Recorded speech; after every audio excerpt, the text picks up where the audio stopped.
Hello. Ram Ram भाइयों। आप सभी का मेरे यूट्यूब चैनल पर स्वागत है। मैं रविशंकर गुर्जर आज से एक नए कोर्स की शुरुआत करने जा रहे हैं जो कि राजस्थान जीके के बारे में कक्षा 9 की क्लास है। राजस्थान का स्वतंत्रता आंदोलन एवं शौर्य परंपरा। आज से हम इसकी शुरुआत करने जा रहे हैं। इसको एक एक टॉपिक वाइज हम इसको सॉल्व करेंगे। धीरे धीरे इसकी जो मेन टॉपिक है उनको उठाएंगे। ये आपके लिए हर तरीके से महत्वपूर्ण है। एक तो इससे आपका बेस क्लियर होगा। तो हम इसमें सबसे पहले 1857 की क्रांति के बारे में अध्ययन करेंगे। तो देखते हैं इसमें क्रांति के बारे में कब कब क्या हुआ, कहाँ से शुरुआत हुई राजस्थान में, तथा इसके क्या परिणाम लिख रहे और ये पूर्ण स्वतंत्रता क्यों नहीं दिला पाई हमारे लिए। तो इसके बारे में हम जानेंगे। ये वैसे तो कक्षा 9 की पुस्तक है, परंतु यह सभी प्रतियोगी परीक्षाओं के लिए बहुत ही उपयोगी है। इससे अपना बेस क्लियर होगा बिल्कुल। तो चलो इसकी शुरुआत करते हैं। अपन नया एक टॉपिक लेते हैं 1857 की क्रांति। तो इसमें हम देखेंगे कि मुगल साम्राज्य के पतन के पश्चात देश में अराजकता में राजस्थान छूता नहीं रहा। जैसे ही मुगल साम्राज्य के पतन होने लगा तो धीरे धीरे उनके जो शासक थे वो दुर्लभ प्रवृत्ति के होने लगे और वह शासन सही तरीके से नहीं चला पा रहे थे। इसके परिणाम हमको राजस्थान में भी देखने को मिलते हैं, क्योंकि मुगल एक तरीके से राजस्थान से बहुत जुड़े हुए थे। जैसे कि अपन देखें आमेर के कस्बा राजवंश, और मतलब अंत में तो वो सभी जितने भी राजवंश है सबसे ही जुड़ गए थे। बस एक मेवाड़ ही बचा था, वो भी एंड में जुड़ गया उनसे। तो अपन इसमें देखेंगे क्या क्या हुआ। अतः अब उनके लिए राजस्थान में फिर इसमें अब बात आती है मराठा हुए। तो मुगल जैसे ही मुगलों का मतलब पतन होने लगा तो एक नई शक्ति जो कि दक्षिण भारत से आ रही थी, मराठा साम्राज्य का उद्भव होने लगा और उन्होंने राजस्थान में भी अपना प्रभुत्व जमाने की कोशिश करने लगे। तो सबसे पहले इसमें आता है मई 1711 में प्रथम बार मराठाओं ने मंदसौर के निकट मेवाड़ी क्षेत्र से धन एकत्र किया। तो 1711 ईस्वी की बात है। वहाँ पर मंदसौर है मेवाड़ के निकट, वहाँ से उन्होंने मराठाओं ने पहली बार टैक्स वसूल किया। इस घटना से चिंतित उदयपुर के महाराज संग्राम सिंह ने पहले जयपुर के शासक जय सिंह और बाद में मुगल बादशाह मोहम्मद शाह से मराठा साम्राज्य के बारे में विचार विमर्श किया। अब भाइयों देखो कि मेवाड़ से अगर कोई टैक्स वसूल कर रहा है तो उसकी चिंता भी बिल्कुल मेवाड़ के राजा को होगी। तो वहाँ के संग्राम सिंह है, उन्होंने जयपुर नरेश सवाई जय सिंह और मुगल बादशाह मोहम्मद शाह से मराठा समस्या के बारे में विचार विमर्श किया। 1724 ईस्वी के बाद राजस्थान में मराठा आक्रमण तेजी से आई। मई 1711 में पहली बार उनका आक्रमण हुआ, जो कि उन्होंने टैक्स वसूल किया, और 1724 के बाद तो उसमें लगातार तेजी से बढ़ते ही जा रहे थे। इसी बीच अप्रैल 1734 में बूंदी के पदच्युत शासक बुद्ध सिंह ने मराठा सहायता प्राप्त कर दलील सिंह को गद्दी से हटा दिया। तो अब उनका इंटरनली मामले में भी ये दखल देने लगे थे। मतलब राजपूताने के इंटरनली मामलों में भी ये मराठा दखल देने लगे थे। यह मराठों का पहला अवसर था कि जब उन्होंने इंटरनल मामलों में दखल दिया अपना। 1735 ईस्वी पर अधिकार करने के बाद मराठों को राजस्थान पर आक्रमण करने के एक आसान मार्ग मिल गया। राजस्थान में मराठा कोटा, मेवाड़, डूंगरपुर, बांसवाड़ा में घुसपैठ कर वहां से धन पाने के बाद कुछ समय तक संतुष्ट रहे, लेकिन शीघ्र ही वे राजाओं को नहीं वरन सेठ साहूकारों को भी लूटने लगे। जैसे कि हमको मालूम ही है कि ये मतलब साम्राज्यवाद की नीति पे चल रहे थे कि मतलब एक बार उनके एंट्री उसके बाद उन्होंने राजाओं महाराजा और सामंतों को परेशान करना प्रारंभ कर दिया। ठीक है। बूंदी, जोधपुर, जयपुर रियासतों में उनका प्रवेश इसी बहाने हुआ इंटरनली मामलों में। नादिर शाह के आक्रमण के समय मराठों ने हिंदू धर्म के नाम पर राजस्थान के राजाओं को संगठित करने का प्रयास किया, लेकिन मुगल दरबार में दलबंदी के कारण राजपूत शासक परस्पर लड़ने लगे। एक राजपूत शासकों में अंतिम क्षणों में एक तो एकता नहीं हो पाई थी, जिसके कारण उनकी कोई भी मतलब भारी प्रतिक्रिया नहीं देखी गई। नादिर शाह अफगानिस्तान का शासक था जिसने कि भारत पर आक्रमण किया, और अपने राजपूताना के मैक्सिमम शासक जो थे हिंदू शासक थे, और उन्होंने मराठाओं ने हिंदू के नाम पर सभी को संगठित करने का प्रयास किया, परंतु इसका कोई भी बेहतर परिणाम नहीं निकला। 1732 ईस्वी में सवाई जयसिंह जो मालवा का सूबेदार बना, 1732 में सवाई जयसिंह जो मालवा का सूबेदार बना, उसने मराठों को घेर लिया। जयसिंह मराठों ने घेर लिया। जयसिंह ने पराजय स्वीकार कर ली और 28 परगने मराठों को देने लगे। जो अपने जयपुर के राजा हैं सवाई जयसिंह, उनको 1732 में मराठों ने घेर लिया और उसके बाद उन्होंने अपनी हार स्वीकार की। तो हार स्वीकार के बाद की तो कुछ ना कुछ उनको टैक्स या परगने देने होंगे। तो सवाई जयसिंह ने 28 परगने मराठों को दे दिए और उनका अब मतलब एक तरीके से मराठों का स्वतंत्र प्रभुत्व स्थापित हो गया। 1761 से 1791 के मध्य राजपूत शासकों की कमजोर स्थिति के कारण विभिन्न राज्यों पर मराठों का प्रभुत्व हो गया। राजस्थान में बढ़ते मराठा हस्तक्षेप ने जयसिंह तथा अन्य राजपूत राजाओं की आंखें खोल दी। मराठा से मुक्ति पाने के लिए धन का सहारा लिया। जब धन लेने के बाद भी मराठों ने मालवा खाली नहीं किया तो पुनः संगठित प्रयास किए जाने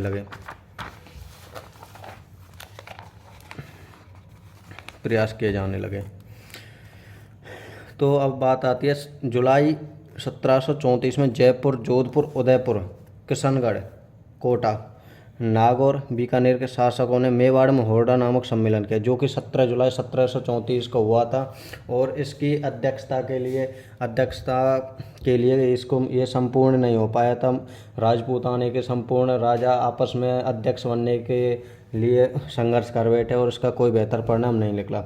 वर्षा ऋतु के बाद मराठों के विरुद्ध कार्रवाई हेतु रामपुरा में एक होना तय किया गया।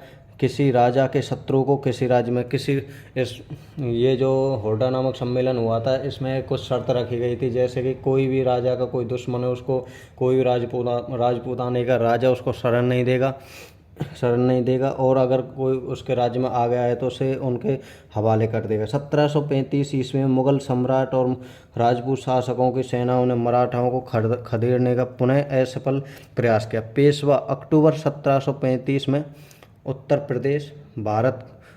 भारत की यात्रा पर निकल पड़े। उसने महाराजा जगत सिंह का आतिथ्य स्वीकार किया और उपहार स्वरूप चौथ का समझौता किया। चौथ एक प्रकार का कर होता है जो कि राजपूताने से उगाया गया मराठों के द्वारा। फिर वह जयपुर आया। जयसिंह ने पेशवा की एकमात्र यात्रा का परिणाम यह निकला कि मुगलों के साथ साथ राजपूत मराठों के भी करदाता बन गए। अब राजपूत शासक पहले से ही मुगलों को टैक्स दे रहे थे। अब एक नई आपत्ति आ गई कि अब उनको मराठों के लिए भी टैक्स देना पड़ रहा था, जो कि अब ऊपर हमने देखा चौथ एक प्रकार का कर होता है जो कि मराठा राजपूतों से ले रहे थे।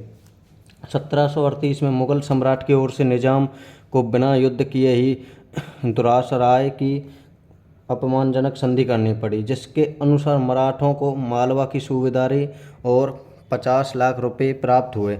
अब मराठों की आर्थिक स्थिति भी सुधरने लगी थी, क्योंकि उनको राजस्थान से बहुत अधिक ही टैक्स मिलने लगा था और उनकी मतलब इंटरनल मामले में वो हस्तक्षेप करने ही लगे थे। 1742 ईस्वी में क्या हुआ, मराठों ने मारवाड़ में प्रविष्ट होकर सोजत, जो कि अपन जानते हैं पाली में, रायपुर और जैतारण परगनों में चौथ उगाना प्रारंभ कर दिया। ये जो अपने परगने हैं सोजत, रायपुर, जैतारण, ये मेवाड़ में एक तरीके से महत्वपूर्ण परगने हैं। अपन देखते हैं सोजत पे पहले जोधपुर के शासक मालदेव का शासन था। मालदेव को दिए गए थे 4 परगने पहले। 1787 में राजपूतों ने संगठित होकर तुंगा नामक स्थान पर मराठों को पराजय किया। 1791 के बाद मराठों की शक्ति भी क्षीण होने लगी। अपन देखते हैं कोई भी साम्राज्य धीरे धीरे ही वो मतलब अपने उत्तम स्थिति पे जाता है और उसके बाद उसका डिग्रेडिंग पॉइंट स्टार्ट हो जाता है। 1700 क्षीण हो गई। अब देखते हैं अपन राजस्थान के राज्यों में उत्तराधिकार के संघर्ष और सामंती प्रतिस्पर्धा के कारण उनकी राजनीतिक स्थिति कमजोर हुई। राजस्थान में उत्तराधिकार के युद्ध चलने लगे। पहले तो उत्तराधिकार का युद्ध अपन को जनरली देखने को मुगल साम्राज्य में मिलता है, जैसे ही राजस्थान में देखने को मिलते हैं। तो 1791 में अंबाजी ईगले ने मेवाड़ महाराणा को सहयोग दिया। फलस्वरूप डूंगरपुर, बांसवाड़ा, प्रतापगढ़ आदि पर मेवाड़ के महाराणा का अधिकार हो गया। अब एक दूसरे के हेल्प कर रहे हैं और उनकी सहायता से नए नए राज्यों की स्थापना करेंगे। 1795 ईस्वी पर मेवाड़ में चुंदावतों का अधिकार हुआ। तो देखते हैं अपन मेवाड़ की जो सेना होती है, सेना के 2 भाग होते हैं, एक हरावल एक दस्तावल। हरावल और दस्तावल जो भाग होते हैं उनमें मेवाड़ की दो शाखाएं, एक चुंडावत एक सक्तावत है। अपन अपन एक मेवाड़ में, एक उदयपुर में एक स्थान है ऊंटेला। ऊंटेला का किला है, उसके ऊपर उन मतलब सक्तावत और चुंडावतों के मध्य युद्ध भी हुआ था, जिसमें कि मतलब उनकी बहुत अच्छी वीर गाथा बताई गई है। तो उसी में मेवाड़ में चुंडावतों का अधिकार हो गया, अपन ने ये देख लिया। अब बात आती है 1802 में अमीर खां पिंडारी ने नाथ द्वारा पर अधिकार कर लिया। नाथ द्वारा कहाँ पर? राजसमंद। अपन आर्ट एंड कल्चर में देखेंगे यहाँ की वो जहाँ के वो यहाँ के जहाँ के प्रसिद्ध अमीर खां पिंडारी। अमीर खां पिंडारी कौन सा है? ये अमीर खां पिंडारी है वो जो टोंक का संस्थापक माना जाता है, अंग्रेजों की मदद से यह टोंक की स्थापना करता है। ये भीम सिंह रियासती घरानों आपसी वैमनस्य को नियंत्रण नहीं कर पाए। 1803 में मेवाड़ के शासक ने जयपुर नरेश के माध्यम से अंग्रेज़ों से संधि का प्रयास किया। अब ये अंग्रेज़ों से संधि करने लगे जिससे कि इनकी स्थिति में सुधार किया जा सके, अपने शासन को सुचारू रूप से चला सके, परंतु संधि नहीं हो पाई। राजस्थान के शासकों ने मराठों के बढ़ते आतंक से मुक्ति पाने के लिए मराठों के शत्रु अंग्रेजों से मित्रता करने का प्रयास किया, लेकिन वो भी विफल रहा।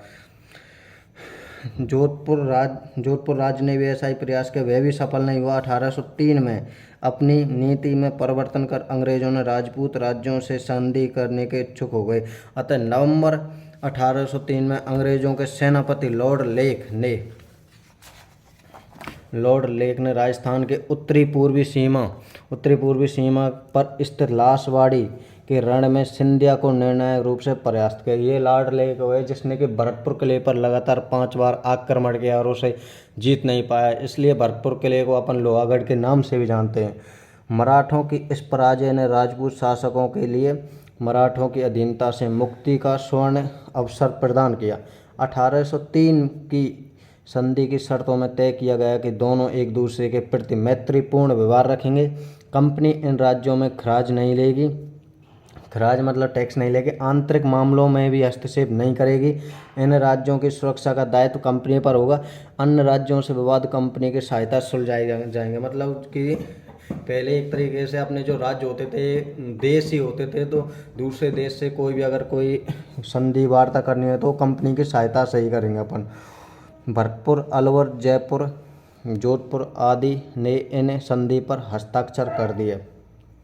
सब 1811 में सेटन के स्थान पर चार्ल्स मेटकॉप दिल्ली का रेजिमेंट बना। उसने गवर्नर जनरल लॉर्ड मिंटो को सुझाव दिया कि मराठा, अमीर खां और पिंडारियों की विध्वंसकारी कार्रवाइयों को समाप्त करने के लिए ब्रिटिश संरक्षण में राजपूत राज्यों का एक संघ बना दिया जाए। तत्कालीन गवर्नर लॉर्ड हेस्टिंग सभी विरोधियों का दमन करके भारत में कंपनी की सर्वोच्च सत्ता स्थापित करना चाहता था, किंतु यह तभी संभव था जब होलकर और सिंधिया उनके राज्य में सीमित कर दिया जाए। तो सबसे पहले अपन को मराठों व पिंडारियों को कंट्रोल करना होगा। इसके लिए उन्होंने आगे भी मतलब बेहतर प्रयास किए, क्योंकि ये राज्य ही सिंधिया, होलकर और पिंडारियों के प्रभाव में थे। अतः 5 नवंबर 1857 को होलकर ने एक नई संधि करके राजस्थान के राज्यों के साथ संधि करने का अधिकार प्राप्त कर लिया।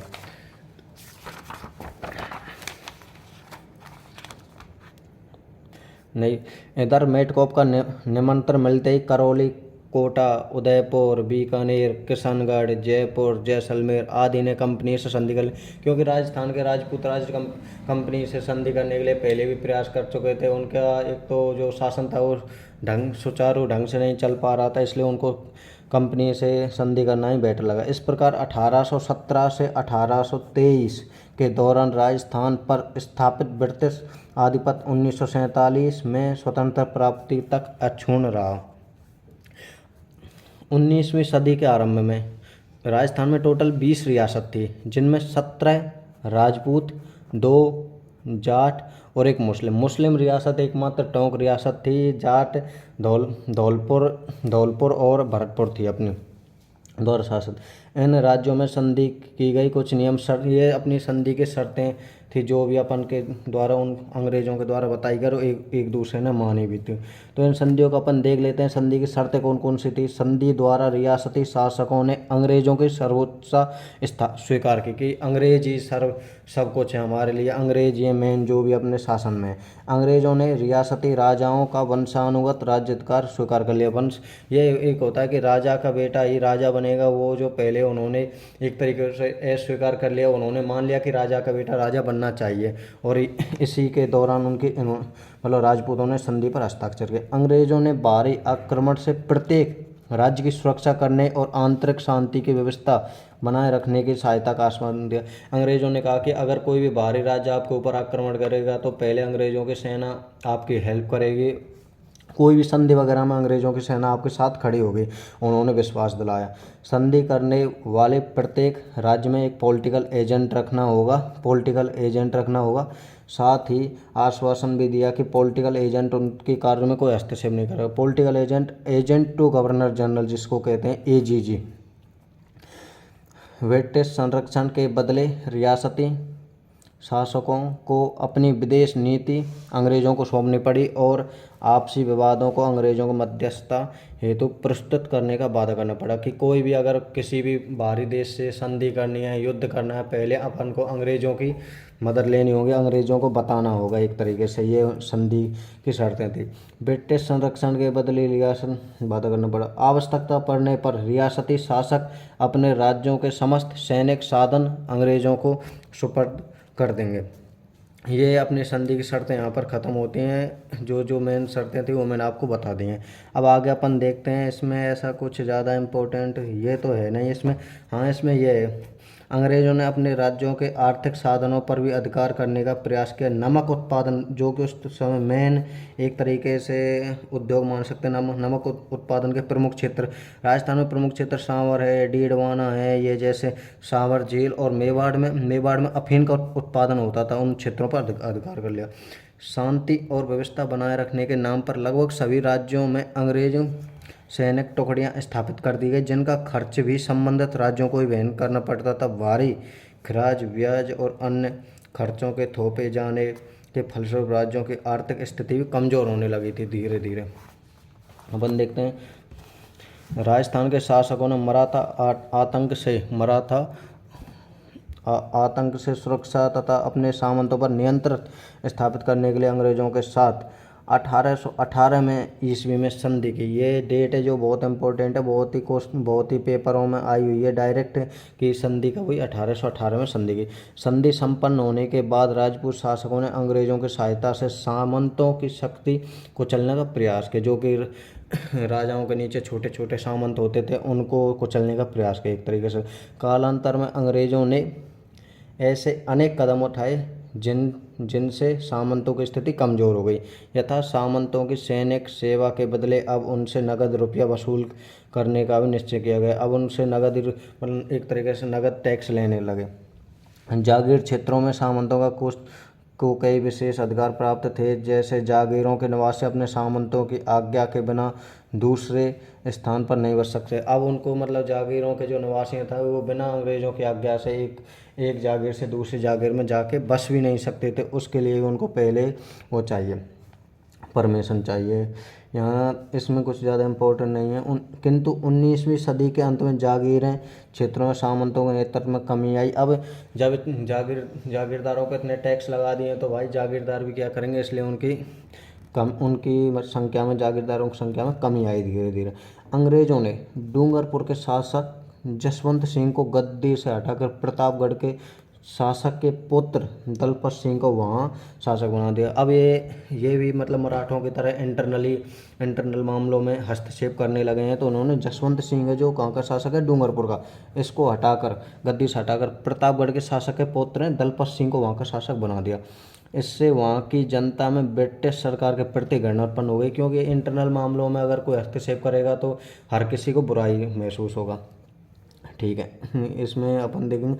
इस प्रकार जब अंग्रेजों ने जयपुर की राजमाता भटियानी को अधिकारच्युत करने का प्रयास किया तो वहाँ के लोगों ने क्रुद्ध होकर कप्तान ब्लेक की हत्या कर दी।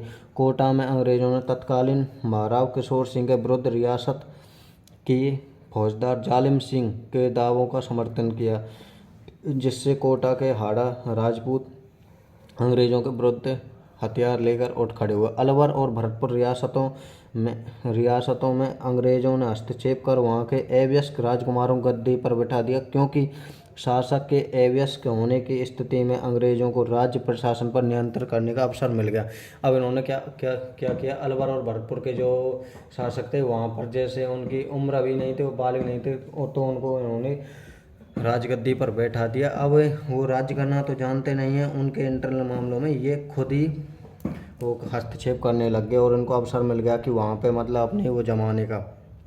ठीक है, उसके बाद अपन देखेंगे जोधपुर के महाराजा मानसिंह ने ब्रिटिश सरकार के घोर विरोधी थे। जो जोधपुर के राजा थे महाराजा मानसिंह, वो ब्रिटिश सरकार के मतलब एक तरीके से मेन प्रतिद्वंदी थे, वो उनकी बिल्कुल बनती ही नहीं थी। उनके प्रयत्नों से अन्य रियासतों में ब्रिटिश सत्ता के विरुद्ध असंतोष पनपने लगा।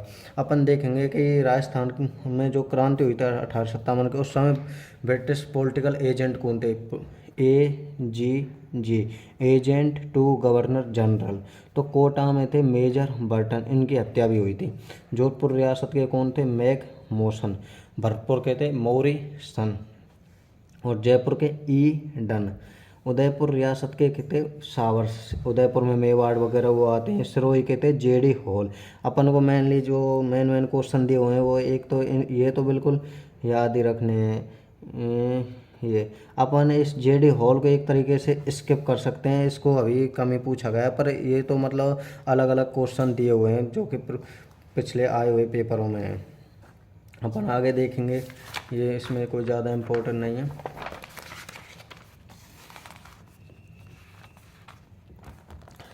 इस प्रकार हम देखते हैं कि 1818 की संधि के बाद अंग्रेजों द्वारा राजस्थान के राज्यों के प्रशासन में अवांछनीय हस्तक्षेप, आर्थिक संसाधनों पर आधिपत्य, अंग्रेजों द्वारा वसूल की जाने वाली आर्थिक खराज की राशि, सामंतों के विशेषाधिकारों पर कुठाराघात और राजस्थान के सामाजिक जीवन में हस्तक्षेप ने सर्वत्र असंतोष को जन्म दिया। राजा, सामंत और असाधारण जनता सभी वर्गों के अंग्रेजों से असंतुष्ट थे। अब इसमें ऐसा कुछ ज़्यादा है नहीं तो ये मतलब कि क्लासों के पेपर में आने वाला है, और अपने कंपटीशन में तो ये बिल्कुल आएगा ही नहीं। ऑब्जेक्टिव में, हाँ सब्जेक्टिव में आ सकता है, जो सब्जेक्टिव में है, पर इससे अपन देखते हैं आगे क्या है। जो अंग्रेज़ थे वो ईसाई थे, उन्होंने क्या किया, अब धीरे धीरे वो मतलब थोड़ा धर्म कन्वर्ट की ओर भी आने लगे। तो ईसाई मत के प्रचारकों को संदिग्ध गतिविधियों के कारण अजमेर मेरवाड़ा क्षेत्र में यह विचार पनपने लगा कि अंग्रेज हिंदुओं का मतांतरण कर उन्हें जबरदस्ती ईसाई बनाने के लिए प्रयत्नशील थे। जो अजमेर मेरवाड़ा क्षेत्र है उसमें यह अफवाह फैल गई कि अंग्रेज हैं वो हिंदुओं को मतलब धर्म कन्वर्ट करा रहे हैं धीरे धीरे। ऐसे कवि तो राजस्थान में कई कवि हुए जिन्होंने क्रांति के समय मतलब मेन भूमिका निभाई और अपनी कविताओं के माध्यम से जनता को जागृत किया है या जागृत एवं एकत्रित किया। कवियों में ऐसे कवि बांकीदास, राघुदास, सांडू गांगुजी तथा महाकवि सूरमल मिशन आदि के नाम उल्लेखनीय हैं। इससे स्पष्ट है कि भारत में क्रांति प्रारंभ होने से पूर्व ही देशी रियासतों में ब्रिटिश सत्ता के विरुद्ध तीव्र असंतोष व्याप्त था। अभी मतलब 1857 की क्रांति प्रारंभ नहीं हुई है, परंतु उससे पहले ही राजस्थान की जनता व राजस्थान के जो भी राजा हैं, सामंत, वो सभी बिल्कुल अंग्रेज़ों से एक तरीके से दुखी हो गए। सन 1857 की क्रांति के आरंभ होने के समय राजस्थान में अंग्रेज़ों की टोटल छावनियाँ कितनी थी? 6। अंग्रेज़ों की टोटल 6 छावनियाँ थी। उनमें देखते हैं कौन कौन सी है। नसीराबाद है, सब नीमच है, फिर देवली है, ब्यावर है, एरनपुरा है और खैरवाड़ा है। अपने राजस्थान में टोटल 6 छावनियाँ थी उस समय। इन सब छावनियों में लगभग 5000 सैनिक थे, किंतु किसी भी छावनी में कोई अंग्रेजी सैनिक नहीं था। केवल 30 अंग्रेज अधिकारी थे। 5000 सैनिक होने के बावजूद भी एक भी अंग्रेज सैनिक नहीं था। उनके ऊपर बस 30 अंग्रेज अधिकारी थे। मेरठ में क्रांति होने की सूचना जैसे ही राजस्थान में अपने 1857 क्रांति की शुरुआत मेरठ में हुई, तो वहाँ क्रांति की जैसे ही सूचना अपने राजस्थान में मिलती है तो एजीजी को प्राप्त हुई। एजीजी का मतलब बताई दे, एजेंट टू गवर्नर जनरल को प्राप्त हुई। उसने देशी रियासतों के शासकों को यह आवश्यक निर्देश दिए कि वे क्रांतिकारियों को अपने राज्य में ना घुसने देंगे। अगर कोई आ गया है तो उनको अब राजा के हवाले या अंग्रेजों के हवाले कर देंगे। अब अपन देखते हैं राजस्थान में क्रांति की शुरुआत होती कहाँ से, तो अपन पढ़ते हैं नसीराबाद में। राजस्थान में क्रांति की शुरुआत नसीराबाद से होती है। उस समय नसीराबाद में 15वीं व 30वीं बंगाल की नेटिव इन्फेंट्री, भारतीय तोपखाने की सैनिक टुकड़ी तथा उसमें बम्बई लांसर्स के सैनिक विद्यमान थे। मेरठ विद्रोह की सूचना से 15वीं नेटिव इन्फेंट्री के सैनिकों ने सोचा कि यह सारी कार्रवाई भारतीय सैनिकों को कुचलने के लिए की गई है तथा तोपों भी उनके विरुद्ध प्रयोग करने के लिए तैयार की गई हैं। अतः उनमें विरोध विद्रोह की भावना जागृत हो गई। तो अपन को इसमें याद क्या रखना है, इसमें याद रखना है कि अपन राजस्थान में क्रांति की शुरुआत नसीराबाद में हुई, जो कि 15वीं व 30वीं बंगाल इन्फेंट्री सैनिक टुकड़ी के द्वारा की गई। 15वीं बंगाल नेटिव इन्फेंट्री की एक टुकड़ी काफ़ी समय से अजमेर के शस्त्रागार की रक्षा कर रही थी। संदेह होने से वहाँ से नसीराबाद भेज देगा। जैसे ही अंग्रेज़ों को पता चला मेरठ में क्रांति हो गई और उसकी धीरे धीरे खबर राजस्थान में आने लगी, तो अंग्रेज़ों जो अजमेर में शस्त्रागार है वहाँ पे एक भारतीय सेना की एक टुकड़ी उसकी रक्षा कर रही थी। अंग्रेज़ों को शक हुआ कि किसी दिन ये विद्रोह ना कर दे, इसलिए उस शस्त्रागार से उस टुकड़ी को हटाकर उसका ट्रांसफ़र कर दिया गया। और इससे मतलब वहाँ के सैनिकों को लगा कि अंग्रेज़ों को हमारे ऊपर मतलब कि विश्वास नहीं है, और वहाँ उनको मतलब बुरा लगा और वो अंग्रेज़ अधिकारियों से नाराज़ हो गए। इन दिन बाज़ारों और छावनियों में बंगाल और दिल्ली के संदेशवाहक साधु और फकीरों के भेष में राजस्थान आए और उन्हें चर्बी भरे कारतूसों के विरुद्ध प्रचार करना प्रारंभ कर दिया। 1857 की क्रांति का वैसे मेन कारण, धार्मिक कारण ये माना जाता है कि उन्होंने एनफील्ड आई थी, उस पर जो कारतूस था उसमें चर्बी लगे होने का एक वो कॉन्सेप्ट था, जो कि आगे मतलब जैसे इसकी खबर राजस्थान में आई तो अपने जो सैनिक थे उन्होंने भी उसको फोड़ने से मना कर दिया और यह खबर धीरे धीरे फैलने लगी। ठीक है। भारतीय सैनिकों के नियंत्रण रखने के लिए बाहर से यूरोपीय सेना और कुछ तोपें मंगवाई गई। इस तथ्य को गुप्त रखा गया और बाद में जब यह बात प्रकट हुई तो सेना में उत्तेजना फैल गई। इन्हीं कारणों से 28 मई 1857 को 15वीं बटालियन नेटिव इन्फेंट्री ने सैनिकों ने तोपखाने पर अधिकार कर लिया। तो राजस्थान में 1857 क्रांति की शुरुआत होती है 28 मई 1857 से। कौन कहाँ से होती है? नसीराबाद से। कौन सी सैनिक टुकड़ी कर रही है? 15वीं बटालियन। ठीक है। और यहाँ के सैन्य शस्त्रागार को लूट लिया। अंग्रेज अधिकारियों मेजर स्पोर्ट्सवुड और कर्नल न्यूबेरी की हत्या कर दी गई। यहाँ पे 2 व्यक्तियों की हत्या हो गई। लेफ्टिनेंट लॉक और कप्तान हार्डी भी घायल हो गए। अंग्रेज अधिकारियों ने नसीराबाद से भागकर ब्यावर अजमेर में शरण ली। चर्च और अधिकारियों के बंगलों में आग लगा दी गई। खजाने की तिजोरियां तोड़ ली गई। इन विद्रोही सैनिकों ने 4 ब्रिटिश अधिकारियों के अलावा रक्त की एक बूंद भी नहीं हुई। छावनी को तहस नहस करने के बाद विप्लवी सैनिक ने अविलंब दिल्ली की ओर प्रस्थान किया। जैसे ही छावनी के सैनिकों ने वहाँ अंग्रेज़ों के बंगले वगैरह फूंक दिए तो उसके बाद उन्होंने दिल्ली की ओर कूच करने का निर्णय किया। 18 जून 1857 को विप्लवी दिल्ली पहुँच गए और दिल्ली में डेरा डाले। अंग्रेज पलटन पर पीछे से आक्रमण किया जिसमें अंग्रेज परास्त हो गए। तो अपन देखते हैं आज अपन यहाँ नसीराबाद की क्रांति था अपन ने कंप्लीट कर लिया है। तो कल अपन स्टार्ट करेंगे नीमच में क्रांति से, और आप एक बार इसको रिवाइज कर लिए और देखेंगे जो जो अपन के लिए अपन को महत्वपूर्ण लग रहा है वो हम सभी टॉपिकों का डिस्कस करते जा रहे हैं। और कुछ चीज़ें होती हैं जिनको हम मतलब छूट जाते हैं क्योंकि अभी धीरे धीरे ही अपन इनको सबको देखते चलेंगे। और कोई